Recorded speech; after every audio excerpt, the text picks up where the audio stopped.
Hi everyone, my self Suraj Singh. आज से आप लोगों को क्लास 12 की फिजिक्स स्टार्ट करने जा रहे हैं और क्लास फिजिक्स का जो सिलेबस होगा वो हम लोग यहाँ पर डिवाइड करेंगे। तो जो क्लास फिजिक्स का सिलेबस है वो मेनली 3 पार्ट्स में बटा हुआ है। क्लास 12 का सिलेबस 3 पार्ट में बटा हुआ है। पहला पार्ट जो है वो हमारा इलेक्ट्रोमैग्नेटिज्म है, इलेक्ट्रोमैग्नेटिज्म को भी हम लोग डिवाइड करेंगे। दूसरा पार्ट हमारा ऑप्टिक्स है और तीसरा मॉडर्न फिजिक्स है। ठीक है, तो जो मेन पार्ट है वो इलेक्ट्रोमैग्नेटिज्म नियर अबाउट 60% है और उसके बाद 40% में हमारा ऑप्टिक्स और मॉडर्न फिजिक्स है। तो हम लोग देखते हैं इलेक्ट्रोमैग्नेटिज्म क्या होता है। इलेक्ट्रोमैग्नेटिज्म को हम मेनली 2 पार्ट्स में डिवाइड किए हुए हैं। पहला हमारा इलेक्ट्रोस्टैटिक्स है। Electrostatics means when charge at rest, मतलब we will study about the charge when it is in rest. हम उस रेस्ट में रख करके उसके बारे में स्टडी करेंगे कि उसको इलेक्ट्रिक फील्ड कितना जनरेट कर रहा है, उसका पोटेंशियल कितना है। मीन्स जितने भी हम उसकी प्रॉपर्टीज पढ़ेंगे चार्ज को रेस्ट में रख करके पढ़ेंगे।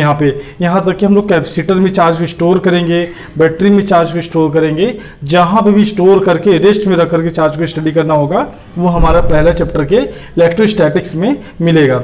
दूसरा हमारा जो पार्ट होगा वो होगा इलेक्ट्रोडायनामिक्स। इलेक्ट्रोडायनामिक्स में क्या होता है कि when charge in motion, dynamics word होता है मोशन में आ जाना। मीन्स जब चार्ज मोशन में आ जाए, व्हेन चार्ज इन मोशन, अगर वो चार्ज मोशन में है तो उस समय हम लोग चार्ज के बारे में जब स्टडी करते हैं तो उसको हम लोग इलेक्ट्रोडायनामिक्स कहते हैं। अब इलेक्ट्रोडायनामिक्स को भी हम लोग कुछ पार्ट्स में डिवाइड किए हुए हैं।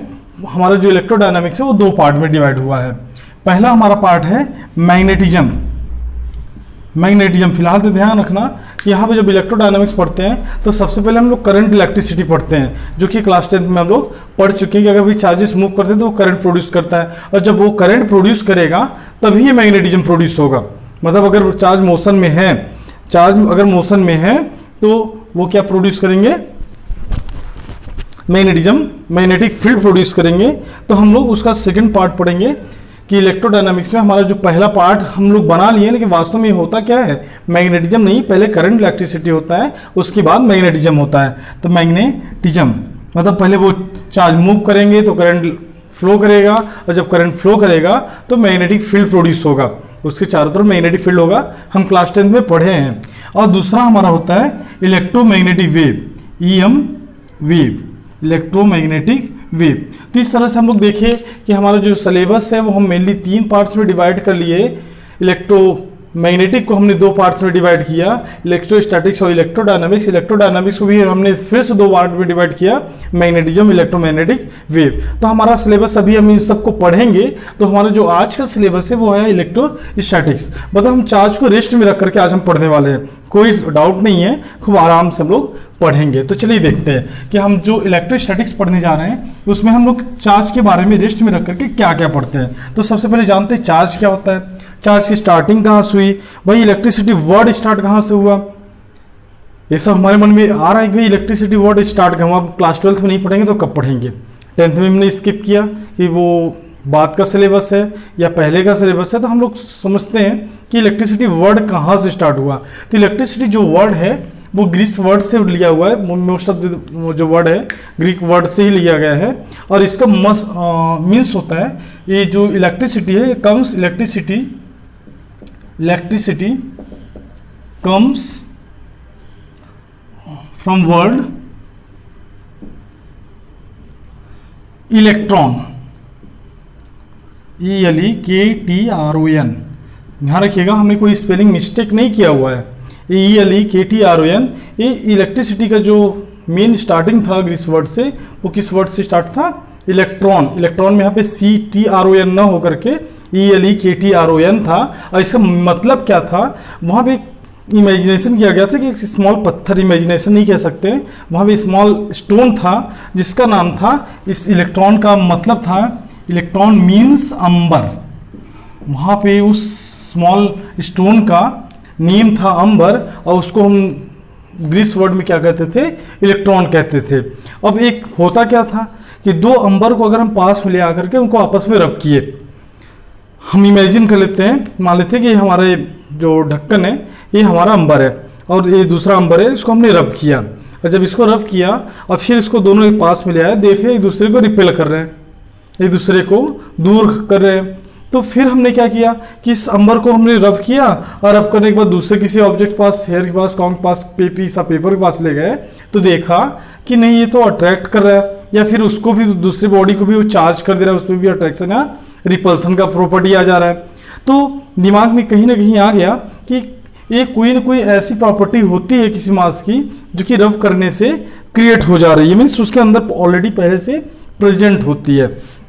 तो उसके बारे में और भी स्टडी किया गया और देखा गया कि एक जो प्रॉपर्टी है उसका नाम रख दिया गया कि उस प्रॉपर्टी का नाम क्या होता है, चार्ज होता है।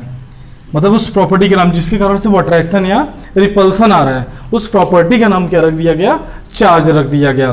फिर चार्ज को मेनली दो पार्ट्स में डिवाइड किया गया कि भाई अगर अट्रैक्शन हो रहा है तो कौन सा चार्ज है, रिपल्सन हो रहा है तब कौन सा चार्ज है। तो अट्रैक्शन हो गया तो देखा गया कि चार्जेस दो टाइप के होते हैं, एक पॉजिटिव और एक नेगेटिव। ठीक, अब अगर अट्रैक्शन कब हो रहा है, रिपल्सन कब हो रहा है, देखा गया कि जब हमारे पास पॉजिटिव चार्ज जनरेट हो गए, कहीं पर अगर हमारे पास पॉजिटिव चार्ज आ गए, चार्ज क्या होता है, किसी पार्टिकल की प्रॉपर्टी को माना गया। तो पॉजिटिव, अगर हमारे पास पॉजिटिव चार्ज हो गए तो वे एक दूसरे को रिपल्स कर रहे हैं। फिर अगर हमारे पास नेगेटिव चार्ज है तो वो भी क्या कर रहे हैं, एक दूसरे को रिपल्स कर रहे हैं। तो अगर पॉजिटिव चार्ज है तो उनका नाम दिया गया लाइक चार्जेस। तो लाइक चार्जेस क्या होता है कि अगर हमारे पास पॉजिटिव चार्ज है, या फिर ध्यान रखिएगा सिर्फ दो ही पॉजिटिव चार्ज नहीं है, ढेर सारे पॉजिटिव चार्ज भी हो सकते हैं, ढेर सारे नेगेटिव चार्ज भी हो सकते हैं, लेकिन अगर सेम काइंड ऑफ चार्जेस हो तो उनको हम लोग लाइक चार्जेस कहते हैं। जैसे पॉजिटिव हो गया या फिर नेगेटिव हो गया। It may be more than two charges, positive, many number of positive and many number of negative. तो इस तरह के चार्जेस को हम लोग क्या बोलेंगे, लाइक चार्जेस बोलेंगे। फिर अनलाइक चार्जेस क्या होता है, जस्ट इसी का अपोजिट, अनलाइक चार्जेस में क्या होता है कि अगर हमारे पास एक पॉजिटिव चार्ज है, उसके साथ उसी का जस्ट अपोजिट एक नेगेटिव चार्ज है, तो एक दूसरे, एक पॉजिटिव हमारे पास हो गया और एक नेगेटिव हो गया। जरूरी नहीं कि दो ही चार्ज हो, एक पॉजिटिव दो नेगेटिव हो सकता है, दो पॉजिटिव दो नेगेटिव हो सकता है, बट दोनों क्या होने चाहिए, डिफरेंट होने चाहिए। मतलब एक पॉजिटिव के साथ एक नेगेटिव जरूर होना चाहिए। तो ऐसे पेयर्स हमारे पास क्या लाएंगे, अनलाइक चार्जेस। तो प्लस माइनस या फिर माइनस प्लस जो चार्ज होंगे वो क्या होंगे, अनलाइक चार्जेस होंगे। तो इसमें कोई डाउट नहीं। अब हम लोग जानते भी है और फिर से भी रिपीट कर लेते हैं, क्लास 10 में पढ़े, 8th में पढ़े, तो हम जानते हैं जो लाइक चार्जेस होते हैं, मीन्स अगर पॉजिटिव चार्ज होंगे तो वे एक दूसरे को रिपेल करेंगे। अगर हमारे पास नेगेटिव चार्ज होंगे, सेम थिंग, वो भी एक दूसरे को रिपेल करेंगे। लेकिन अगर हमारे पास एक पॉजिटिव हो और एक नेगेटिव हो, तो एक दूसरे को क्या करेंगे, अट्रैक्ट करेंगे।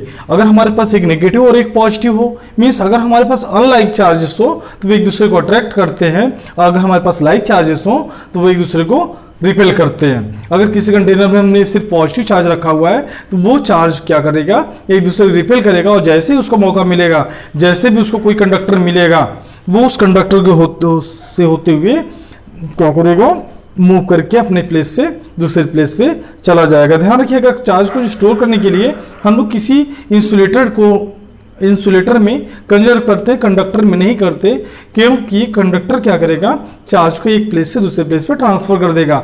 हमको स्टोर करना है, और क्योंकि हमको पूरा इलेक्ट्रोस्टैटिक्स पढ़ना है, तो इलेक्ट्रोस्टैटिक्स में चार्ज को स्टोर करना है, तो हम लोग किसी इंसुलेटर को लेंगे। हमें एक्सप्लेन करने की ज़्यादा जरूरत नहीं है कि इंसुलेटर क्या होता है और कंडक्टर क्या होता है। इंसुलेटर तो पता ही है कि जो चार्जेस को कंडक्ट ना करा सके वो इंसुलेटर होता है, और जो चार्जेस को कंडक्ट करा सके वो कंडक्टर होता है। सेमीकंडक्टर के बारे में हम लोग पढ़ चुके हैं। तो ये हमारा हो गया like charges, unlike charges. Electron का मीन्स क्या होता है, और वो जब इलेक्ट्रॉन को रब करेंगे, इलेक्ट्रॉन मतलब ELEKTRON, इलेक्ट्रॉन मीन्स अंबर, तो उसके अंदर वो जो चार्जेस क्रिएट हो सकते हैं। ठीक है, उसमें चार्जेस क्रिएट हो सकते हैं। अब बात आई कि जो चार्जेस का वर्ड स्टार्ट हुआ इलेक्ट्रॉन से, ELEKTRON से, वो उसका मतलब अंबर था, और एक यूनिट इकाई मानी गई, वो इलेक्ट्रॉन का यूनिट इकाई हो गई, यूनिट माना गया, वो हो गया इलेक्ट्रॉन। मिनिमम जो चार्ज होगा वो 1 इलेक्ट्रॉन होगा, मीन्स अगर किसी बॉडी में एक इलेक्ट्रॉन आ सकता है या फिर एक इलेक्ट्रॉन वहां से ट्रांसफर हो सकता है। तो इलेक्ट्रॉन जो होगा किसी भी चार्ज बॉडी का मिनिमम यूनिट डेफिनेशंस होती हैं। तो किसी भी बॉडी से एक इलेक्ट्रॉन को हम मिनिमम कम से कम एक इलेक्ट्रॉन निकाल सकते हैं और एक इलेक्ट्रॉन उसमें मर्ज कर सकते हैं। तो एक इलेक्ट्रॉन का चार्ज भी हम लोग बहुत पहले पढ़ चुके हैं, क्लास 9th में पढ़े, फिर 10th में पढ़े, 11th में भी हो सकता है स्किप कर गया हो। तो एक इलेक्ट्रॉन का जो चार्ज होगा 1.6 × 10⁻⁻19 कूलम का होता है। क्लियर है। अब जहां से भी एक इलेक्ट्रॉन निकलेगा वहां पे ये उतने ही जितना इलेक्ट्रॉन इसने चार्ज है, ये नेगेटिव चार्ज होता है, जितना अगर एक इलेक्ट्रॉन निकला तो जिस प्लेस से वो निकलेगा वहां पे इतना ही पॉजिटिव चार्ज रिमेन रह जाएगा। आप लोग को पता है क्योंकि इलेक्ट्रॉन निकलने से वहां पे प्रोटॉन का जो पॉजिटिव नेचर है वो रिप्रेजेंट होने लगता है। अब हम लोग क्या करते हैं, एक इलेक्ट्रॉन का मास कितना होता है? एक इलेक्ट्रॉन का जो मास होता है, ध्यान रखिएगा, मास जो होता है वो 9.1 × 10⁻31 किलोग्राम होता है। कहीं भी आप लोग घबराइएगा नहीं, अगर ऐसे लिखा हो 9.1 × 10⁻28 ग्राम, तो ये ग्राम है, ये किलोग्राम है। कंफ्यूज नहीं होइएगा कि यहाँ पे तो 28 पढ़ा है।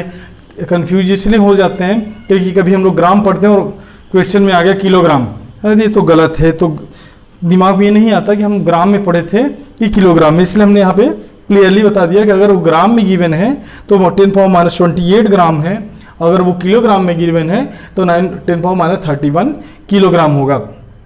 अब और बताते चलते हैं कि बिना मास एग्जिस्ट किए किसी बॉडी में चार्ज नहीं हो सकता। मतलब अगर चार्ज रखना है तो उसमें मास का होना कंपलसरी है। बिना मास के चार्ज नहीं कैरी कर सकता। बात क्लियर हुई। अब हम लोग जानते हैं कि प्रोटॉन जो होता है, प्रोटॉन क्या होता है? पॉजिटिव चार्ज कैरी करता है। इलेक्ट्रॉन क्या करता है? नेगेटिव चार्ज कैरी करता है। तो जो प्रोटॉन होता है, प्रोटॉन इलेक्ट्रॉन से 1837 times, proton is 1837 times approx, लगभग 1837 टाइम्स heavier than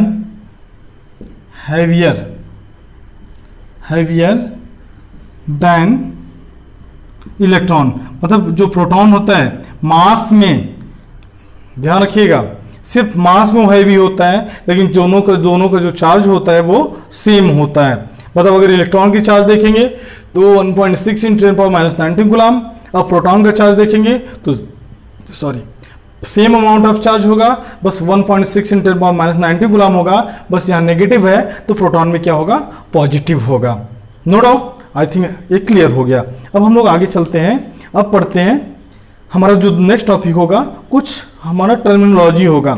हमारा जो टर्मिनोलॉजी होगा वो क्या होगा, चलिए वो समझते हैं। हमारा टर्मिनोलॉजी होगा कि इलेक्ट्रोस्टैटिक क्लिंग क्या होता है। इलेक्ट्रोस्टैटिक क्लिंग क्या होता है? तो इलेक्ट्रोस्टैटिक क्लिंग मतलब होता है चिपकना, एक दूसरे को अट्रैक्ट करना। अगर हम जैसे देखें कि अगर हम इस तरह से कॉम को अपने हेयर पे रब किए, रब करने के बाद पीसा पेपर के पास ले गए तो देखिए कि पीसा पेपर इस कॉम से क्लिंग हो रहा है, चिपक रहा है। तो इस फिनोमिनन को हम लोग बोलेंगे इलेक्ट्रोस्टैटिक क्लिंग। चलिए समझते हैं कि इलेक्ट्रोस्टैटिक क्लिंग, बस कुछ नहीं समझना है, एक टर्मिनोलॉजी में तो कुछ टर्म्स हैं जिसको दिमाग में रखना है। इसको बहुत ज़्यादा ऐसा नहीं कि एग्जाम में आएगा कि इलेक्ट्रोस्टैटिक क्लिंग क्या होता है, ऐसा कुछ नहीं आने वाला। तो हम लोग बस इसको समझते चलते हैं कि इलेक्ट्रोस्टैटिक क्लिंग, क्योंकि ये टर्म्स हैं। इलेक्ट्रोस्टैटिक क्लिंग में क्या होता है कि अगर हम किसी बॉडी को चार्ज कर लेते हैं और उस चार्ज बॉडी को किसी दूसरे बॉडी के पास ले जाते हैं तो उसमें क्या होता है? अट्रैक्शन या रिपल्सन हो सकता है। मे बी कि अट्रैक्शन, ज़्यादा चांसेस होते हैं कि अट्रैक्शन का हो। तो अगर अट्रैक्शन की प्रॉपर्टी आ रही है तो उसको हम लोग बोलते हैं इलेक्ट्रोस्टैटिक क्लिंग। क्लिंग मीन्स होता है चिपकना, ठीक है। इसको हिंदी बताने की जरूरत तो नहीं है, बट बता देते हैं कि इससे दिमाग में रहे। क्लियर हुआ। अब हम लोग जानते हैं electrification. Electrification is the process of electricity and किसी बॉडी को चार्ज करना। अगर हम किसी बॉडी को इलेक्ट्रिफिकेशन, हम दूसरा हमारा जो वर्ड होगा इलेक्ट्रिफिकेशन होगा। इलेक्ट्रिफिकेशन, जब किसी चार्ज बॉडी को दूसरे अनचार्ज या डिस्चार्ज बॉडी के पास ले जाते हैं तो दूसरी बॉडी भी चार्ज हो सकती है। चलिए समझते हैं कि वो चार्ज कैसे होगी। अगर हमारे पास कोई बॉडी है जो कि पॉजिटिवली चार्ज है, मान लेते हैं कि पॉजिटिवली चार्ज है। अब इसको हम किसी दूसरे बॉडी के पास ले जाते हैं जिसके पास नेट चार्ज 0 है। ध्यान रखिए, कोई बॉडी डिस्चार्ज तभी कहलाती है क्योंकि चार्ज इलेक्ट्रॉन और प्रोटॉन तो सभी बॉडी में होते हैं, चाहे हमारे मार्कर हो, चाहे हमारे हैंकी हो, या फिर गॉगल हो, या स्पेक्टिकल्स हो, तो सबके अंदर बॉडी के अंदर चार्ज होता है। बस फर्क इतना है कि नेट चार्ज क्या होगा, 0 होगा। लेकिन अगर हम किसी चार्ज बॉडी को किसी डिस्चार्ज बॉडी के पास ले जाते हैं, तो अगर किसी कंडक्टर के थ्रू या फिर डायरेक्टली उसको टच कराएंगे, तो उसका जब यहाँ पे पॉजिटिव चार्ज है तो इसमें पूरे के पूरे जो नेगेटिव चार्जेस होंगे इस पॉजिटिव चार्जेस की तरफ अट्रैक्ट हो जाते हैं। अब अगर हम यहाँ पे इसको किसी अर्थ से कनेक्ट करते हैं, इसी को बोलते हैं induction method, charging of body in by induction method. तो अगर हम अर्थ से उसको कनेक्ट करते हैं तो इसका जो पॉजिटिव चार्ज होगा वो अर्थ में चला आएगा। अभी आपको समझ में आएगा कि अर्थ में क्यों जाता है, क्योंकि अर्थ का जो हमारा कैपेसिटेंस होता है, पोटेंशियल होता है, वो इनफाइनाइट होता है। इसके अंदर जो चार्जेस होंगे वो इनफाइनाइट चार्जेस इसके अंदर जा सकते हैं। अगर नीड होगी तो इनफाइनाइट चार्जेस आपके यहाँ बॉडी में आ भी सकते हैं। तो कुल मिलाकर के अगर नेगेटिव चार्ज इसकी तरफ अट्रैक्ट हुआ, इसको अर्थ से हमने कनेक्ट कर दिया, तो ये भी बॉडी चार्ज हो जाएगी। This process is called electrification. तो ये हमारा क्लियर हो गया। अब बॉडी चार्ज बॉडी, तो अगर हम कहेंगे तीसरा हमारा जो टर्म होगा वो चार्ज बॉडी होगा, तो क्या कहेंगे उसको, चार्ज बॉडी। चार्ज बॉडी क्या होगा, अगर किसी बॉडी के अंदर रब करने से उसके अंदर इलेक्ट्रॉन की नंबर ऑफ इलेक्ट्रॉन बढ़ जाए या फिर इलेक्ट्रॉन उसमें से चले जाएं, या उसमें नेगेटिव चार्ज आ जाए या पॉजिटिव चार्ज कैरी हो जाए या फिर नेगेटिव चार्ज वहां से चला जाए, तो ऐसे बॉडी को हम लोग चार्ज बॉडी कहते हैं। मतलब अगर किसी बॉडी से चार्ज इलेक्ट्रॉन चला जाए, या मेनली यही होता है, ध्यान रखिएगा, जाना और आना मेन काम होता है इलेक्ट्रॉन का, लेकिन हम लोग चार्ज में पॉजिटिव चार्ज को भी मानते हैं कि वो भी मूव करते हैं, प्रोटॉन तो नहीं जाता। फिलहाल तो इस कॉन्सेप्ट को तो अपने दिमाग में रखना है कि जब भी ट्रेवल करेगा वो केवल और केवल इलेक्ट्रॉन ट्रेवल करता है। लेकिन हम लोग दिमाग में भी रखते हैं कि पॉजिटिव चार्ज अगर मूव कर रहा है तो वो एक प्लेस से दूसरे प्लेस पे जा सकता है। बस दिमाग में रखना है कि उसको कैरी करने वाला कुछ नहीं होता, प्रोटॉन कभी अपने न्यूक्लियस से निकल करके नहीं जाता है। हमारा नेक्स्ट बॉडी होगा डिस्चार्ज बॉडी। क्या होगा, डिस्चार्ज बॉडी मीन्स कुछ नहीं, कोई बॉडी डिस्चार्ज तभी होगी जब उसका जो है नेट चार्ज 0 हो। नेट चार्ज 0 कब होगा, हमने आपको क्लास 9 से, मतलब हमने क्या बताया आप खुद भी जानते हैं, 9 से पढ़े हुए हैं कि कोई भी बॉडी अगर बना हुआ होता है तो वो इलेक्ट्रॉन, प्रोटॉन और न्यूट्रॉन से बना होता है। अब इलेक्ट्रॉन पे नेगेटिव चार्ज होता है, प्रोटॉन पे पॉजिटिव चार्ज होता है, वो भी डाउट नहीं है भाई, इलेक्ट्रॉन पे नेगेटिव और प्रोटॉन पॉजिटिव। और जितने भी बॉडी बने होते हैं वो इलेक्ट्रॉन, प्रोटॉन और न्यूट्रॉन से मिलकर के बने होते हैं। मीन्स सभी बॉडी के अंदर चार्ज होता है। इलेक्ट्रॉन होने के कारण नेगेटिव चार्ज होता है और प्रोटॉन होने के कारण पॉजिटिव चार्ज होता है। न्यूट्रॉन पे न्यूट्रल कुछ भी चार्ज नहीं होता।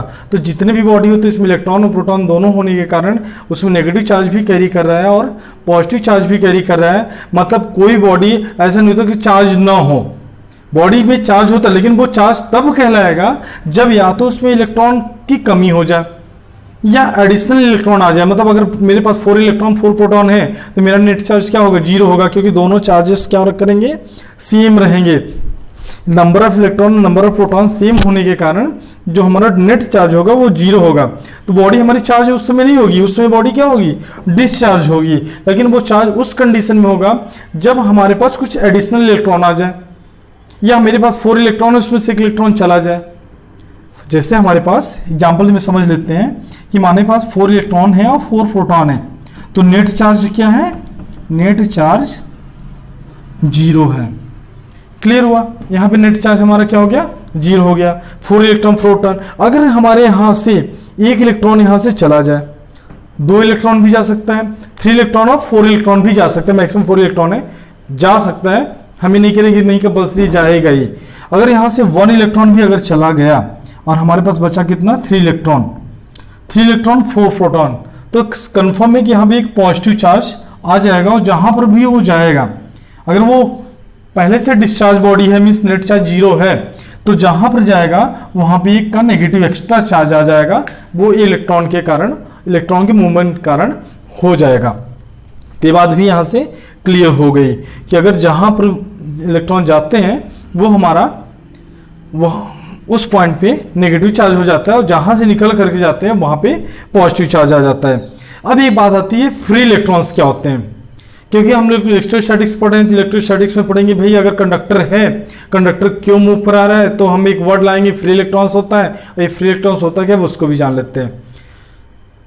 जैसा कि कुछ बुक्स में क्लियर लिखा हुआ है, क्या लिखा हुआ है कि जो आउटर मोस्ट सेल के इलेक्ट्रॉन होते हैं मेटल्स के, मोस्ट ऑफ द मेटल्स के, और एक दो एग्जांपल्स हैं जैसे ग्रेफाइट है, नॉन मेटल है, आउटर मोस्ट के जो इलेक्ट्रॉन होते हैं वो न्यूक्लियस से रियली हेल्ड होते हैं, मीन्स बहुत वीक फोर्स से उनका जो बाइंडिंग एनर्जी होती है, इलेक्ट्रॉन की जो बाइंडिंग एनर्जी होती है न्यूक्लियस से, वो बहुत ही वीक होता है, जिसके कारण से अगर उनको थोड़ा सा भी एक्सटर्नल फोर्स मिला, एग्जांपल के तौर पे थोड़ा सा हम लोग ऐसे समझते हैं कि मान लेते हैं कि कोई ऐसा पर्सन है जो कि घर से एकदम फ्री है, उसको कुछ ज़्यादा घर से बाउंडेशन नहीं है, वो कहीं भी जा सकता है, तो उसको हम थोड़ा सा भी कुछ लालच देंगे, वो हमारे साथ चलने के लिए रेडी हो जाएगा कि चलो हम यहाँ पे तुम्हें घुमाने चलते हैं। मीन्स उसके पास जो एनर्जी है घर से बधा हुआ जो बाइंडिंग एनर्जी होगी वो वीक एनर्जी होगी, मीन्स वो आसानी से चल जाएगा। कुछ ऐसे भी होंगे जो कि एनर्जी हम लोग प्रोवाइड करेंगे, हम कुछ उसको लालच देंगे, लेकिन वो कहेगा नहीं हमारे पेरेंट्स जो है हमको डांटेंगे, मीन्स वो वहाँ से नहीं निकलना चाहता। तो जहाँ पे बाइंडिंग एनर्जी वीक होगी वहां से इलेक्ट्रॉन निकल करके चल देंगे। तो देखा गया कि जो मेटल्स होते हैं, mostly all the metals are good conductor of electricity, जैसा कि आप लोग क्लास 10 में पढ़े हैं। तो अगर मेटल्स में देखा जाए कि जो आउटर मोस्ट सेल के इलेक्ट्रॉन्स होते हैं वो अपने न्यूक्लियस से वीकली हेल्ड होते हैं, मीन्स उनका जो फोर्स ऑफ अट्रैक्शन होता है, बाइंडिंग एनर्जी होती है फ्रॉम न्यूक्लियस, वो बहुत ही वीक होता है। और वो वीक एनर्जी के होने के कारण जैसे उनको कोई एक्सटर्नल एनर्जी मिलती, बाहर की कोई एनर्जी मिली, वो अपने न्यूक्लियस को छोड़ करके, क्योंकि न्यूक्लियस में फोर्स कम था, एनर्जी कम था, उनके बीच के जो बाइंडिंग थी वो न्यूक्लियस से बहुत वीक था, एनर्जी जैसे ही बाहर मिली वो चल दिए। तो ऐसे इलेक्ट्रॉन जो कि अपने न्यूक्लियस से बहुत वीकली हेल्ड होते हैं और जैसे थोड़ी सी एडिशनल एनर्जी मिलती है, बाहर की एनर्जी मिलती है, वो वहां से मूव कर जाते हैं। तो ऐसे इलेक्ट्रॉन्स को हम लोग बोलेंगे उस कंडक्टर के फ्री इलेक्ट्रॉन्स हैं। और फ्री इलेक्ट्रॉन्स 3 स्टेट्स में पाए जाते हैं। पहला हमारा जो इलेक्ट्रॉन होता है वो मोस्टली मेटल्स में होता है, जिसको हम लोग कंडक्टर में रखे थे कि मेटल्स में क्या होते हैं, कंडक्टर होते हैं, कंडक्टर में मेटल्स होते हैं। Most of the metal mercury को छोड़ करके ग्रेफाइट एक नॉन मेटल है जो कि भी कंडक्टर है, उसमें भी फ्री इलेक्ट्रॉन्स होते होंगे। आखिर हम क्वेश्चन अगर बताएंगे कि भाई ग्रेफाइट क्यों कंडक्टर होता है, तो उसमें फ्री इलेक्ट्रॉन्स होने के कारण। फिर इलेक्ट्रोलाइट जो कि बहुत ही मतलब मेरे दिमाग में कि इलेक्ट्रोलाइट को हम लोग स्किप कर देते हैं, तो स्किप नहीं करेंगे। Electrolyte is also a good conductor of electricity, for example solution of NaCl। अगर हम NaCl का सॉल्यूशन तैयार करेंगे तो एक गुड कंडक्टर ऑफ इलेक्ट्रिसिटी हो सकता है। इम्प्योर वाटर क्लास 8 से हम लोग पढ़ते आ रहे हैं कि अगर हमारे पास प्योर वाटर है तो बैड कंडक्टर ऑफ इलेक्ट्रिसिटी होगा, लेकिन अगर मेरे पास प्योर वाटर है, मेरे पास इम्प्योर वाटर है तो गुड कंडक्टर ऑफ इलेक्ट्रिसिटी होगा। इम्प्योरिटी बढ़ाने के लिए अगर हम सोडियम क्लोराइड मीन्स नमक अगर पानी में डाल देते हैं तो उसकी कंडक्टिविटी बढ़ जाती है। मीन्स अगर हमको कंडक्शन बढ़ाना है, किसी मीन्स इलेक्ट्रोलाइट बनाना है, तो हम लोग वाटर का एक सोल्यूशन तैयार करते हैं। वो सोल्यूशन कुछ भी हो अदर देन प्योर वाटर को छोड़ करके बाकी जितने भी होते हैं वो सब के सब अच्छे कंडक्टर्स बन जाते हैं। क्योंकि जितने भी प्योर वाटर को छोड़ दिया जाए, ध्यान रखिएगा, हमारा जो RO से निकला हुआ वाटर होता है वो प्योर नहीं होता, उसमें मिनरल्स मिलाया जाता है। वो ऑलरेडी उसको गारंटी देते हैं कि नहीं हम इतने मिनरल्स उसमें ऐड करें, उसमें सोडियम से ऐड कर रहे हैं, उसमें हम लोग आयरन ऐड कर रहे हैं, उसमें कैल्शियम ऐड कर रहे हैं। तो जो हम लोग फिल्टर करके वाटर अपने घर पर लाते हैं वो हमारा प्योर वाटर नहीं होता, उसमें मिनरल्स ऐड होता है। लेकिन अगर हम मिनरल्स वाटर की बात करें तो जो बैटरी में डालने के लिए वाटर आता है वो प्योर वाटर होता है, क्योंकि वो उसमें किसी प्रकार के मिनरल्स उसमें ऐड नहीं होते। अब हमारा नेक्स्ट टॉपिक होगा इंसुलेटर, कंडक्टर और सेमी कंडक्टर क्या होता है। तो इंसुलेटर, ध्यान रखिए आज पहला डे है, फर्स्ट डे है, तो इसमें जो है हम लोग केवल इंट्रोडक्शन पढ़ रहे हैं। तो इंसुलेटर क्या होता है, इंसुलेटर को हमने बताया कि ऐसे मटेरियल्स जो कि चार्जेस को एक प्लेस से दूसरे प्लेस पर ट्रांसफर ना कर सके वो इंसुलेटर होंगे, क्लास 10 से पढ़ते आ रहे हैं। तो कंडक्टर क्या होते हैं, जो चार्जेस को एक प्लेस से दूसरे प्लेस पे ले जा सके due to the presence of free electrons in it. उसके अंदर फ्री इलेक्ट्रॉन्स होता है जिस कारण से वो चार्जेस को एक प्लेस से दूसरे प्लेस पे ले जाते हैं। थर्ड क्या होगा हमारा, सेमी कंडक्टर। सेमी कंडक्टर में हम क्लास 10 से ही पढ़ते आ रहे हैं कि इलेक्ट्रॉन जो होते हैं, जो फ्री इलेक्ट्रॉन्स होते हैं वो पार्शियली एग्जिस्ट करें किसी ऐसे बॉडी जो कि इंसुलेटर और कंडक्टर के बीच का हो, मीन्स उसमें इलेक्ट्रॉन, फ्री इलेक्ट्रॉन तो हो बट बहुत ज़्यादा फ्री इलेक्ट्रॉन्स ना हो, अगर उनको चार्ज मिल भी जाए तो ट्रांसफ़र ना करा सकें, बहुत उनका जो प्रोसेस हो ट्रांसफ़र का बहुत ही वीक हो, बहुत स्लो प्रोसेस हो, तो ऐसे मटेरियल्स को हम लोग सेमीकंडक्टर कहते हैं। सेमीकंडक्टर बारे में हम डिटेल्स स्टडी करेंगे, और वो स्टडी करेंगे फिजिक्स के क्लास 12 के फिजिक्स के थर्ड पार्ट जो कि हमने बताया मॉडर्न फिजिक्स। वहाँ पे हम लोग इस सेमीकंडक्टर के जितने भी एप्लीकेशंस हैं, ध्यान रखिए वो कम एप्लीकेशंस नहीं है, वो भी अपने आप में बहुत ज़्यादा इंपॉर्टेंस रखता है। और आज के जो मॉडर्न फिजिक्स है, जो हम लोग एप्लीकेशन करते हैं, इवन के मोबाइल चार्ज भी अगर हम कर रहे हैं, तो हमारा वो फिजिक्स का थर्ड पार्ट मॉडर्न फिजिक्स से बना हुआ सेमीकंडक्टर का एक डिवाइस होता है, जिसको हम लोग PN junction in forward bias and PN junction in reverse bias के रूप में यूज करते हैं। और हमको पता भी नहीं कि हम लोग इतना ज़्यादा, मतलब सेमीकंडक्टर हम लोग स्किप कर देते हैं, जबकि वो सेमीकंडक्टर हमारे जो इलेक्ट्रॉनिक्स हैं उसमें बहुत ज़्यादा पार्टिसिपेट किए हुए हैं। तो इस तरह से अब हमारा जो आज का लास्ट टॉपिक होगा वो होगा डाइलेक्ट्रिक स्ट्रेंथ। तो समझते हैं डाइलेक्ट्रिक स्ट्रेंथ क्या होता है। कुछ नहीं होता डाइलेक्ट्रिक स्ट्रेंथ, एक ऐसा वर्ड है जो कि किसी लिमिट को डिसाइड करता है। हमने बताया कि कंडक्टर एक ऐसा मटेरियल होता है जो कि किसी चार्ज को एक प्लेस से दूसरे प्लेस पे ट्रांसफर कर देता है। ठीक है, ट्रांसफर कर दिया। सेमीकंडक्टर क्या होता है, पार्शियली ट्रांसफर कर देता है।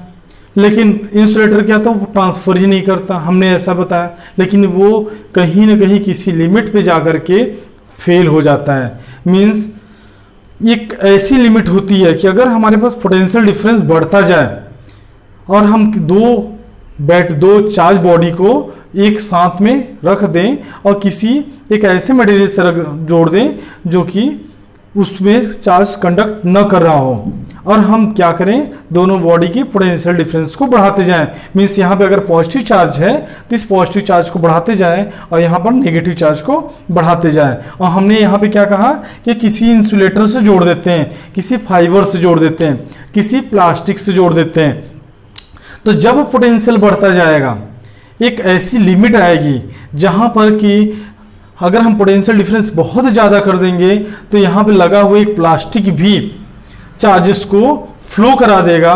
मीन्स थ्रू द प्लास्टिक से भी चार्ज फ्लो करके इस बॉडी से इस बॉडी के अंदर चलाएगा। मीन्स वो उसके क्या होगी, लिमिट हो जाएगी कि वो इंसुलेटर तब तक है जब तक एक लिमिट होगी पोटेंशियल डिफरेंस की।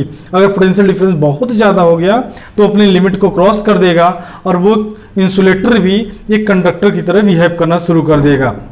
समझते हैं इसी बात को। हम अगर देखेंगे हमारे यहाँ पे एक बोर्ड लगा हुआ है, यहाँ पे देखेंगे, और बोर्ड के दो वायर्स जो है, दो कैप वो हैं, ओपन है। अब वो ओपन है, हम यहाँ पे खड़े हैं, लेकिन हमको इलेक्ट्रिसिटी का कोई भी शॉक नहीं लग रहा है। रीजन क्या है, हमारे अर्थ में इनफाइनाइट पोटेंशियल भी, वो एब्जॉर्ब करने की कैपेसिटी इनफाइनाइट है, खूब ढेर सारे चार्जेस जा सकते हैं। लेकिन क्या हमारे यहाँ पर चार्ज मैक्सिमम है? क्या इस बोर्ड से हमको मैक्सिमम चार्ज मिल सकते हैं जिससे कि हम अर्थ में ट्रांसफर कर सकें? वहाँ पे चार्जेस हैं, बट इतने भी चार्जेस नहीं है कि एयर में वो कंडक्ट होकर के मेरे बॉडी से होते हुए अर्थ में चले जाएं।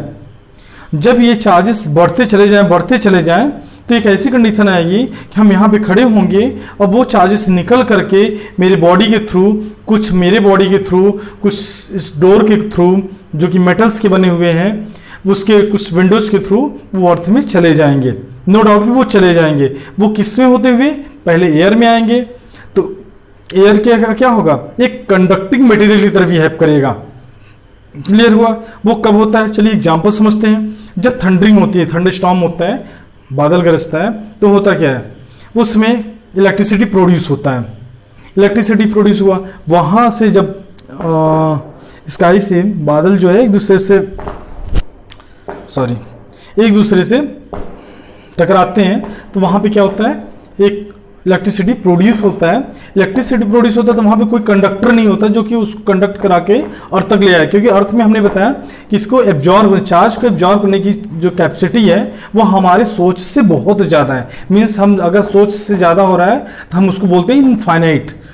अगर हमारे सोच से बहुत ज़्यादा हो तो उसको हम लोग क्या बोलेंगे, इनफाइनाइट। तो हमारे जो चार्ज कैरी करने की जो कैपेसिटी होती है अर्थ की, वो इनफाइनाइट है। क्यों इनफाइनाइट? फिर से हम रिपीट करते हैं, क्योंकि हमारे सोर्स से या हमारे पास जो डिवाइस है या हमारे पास जो चारों तरफ चार्ज क्रिएटर्स हैं, वो जितने भी चार्ज क्रिएट कर सकते हैं वो अर्थ उसके अंदर, अर्थ अपने अंदर एब्जॉर्ब कर सकता है। इसलिए हम उसको इनफाइनाइट कर दी भाई, हम मेजर नहीं कर सकते कितने चार्जेस वो कैरी कर सकता है, कितने चार्जेस ले सकता है, इसलिए हमने क्या कह दिया, इनफाइनाइट। तो होता क्या है कि जब क्लाउड एक दूसरे से कोलाइड किए, जब कोलाइड किए तो उसमें इलेक्ट्रिसिटी प्रोड्यूस हुई। इलेक्ट्रिसिटी इतना ज़्यादा प्रोड्यूस हुई कि वो एयर को ही कंडक्टर मान लिया, मीन्स मान नहीं लिया, एयर के थ्रू ही वो वहाँ से निकला और होते हुए कहाँ तक आया, अर्थ की तरफ आया।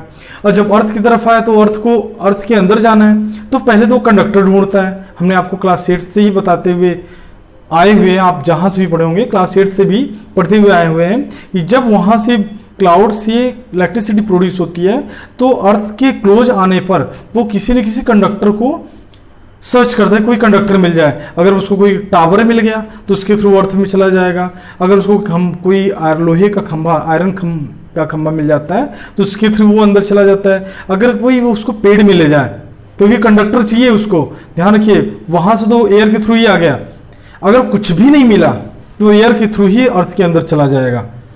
अगर कोई कंडक्टिंग मटेरियल नहीं मिला तो वो एयर के थ्रू ही अंदर चला जाएगा अर्थ के अंदर। Means air is also conductor.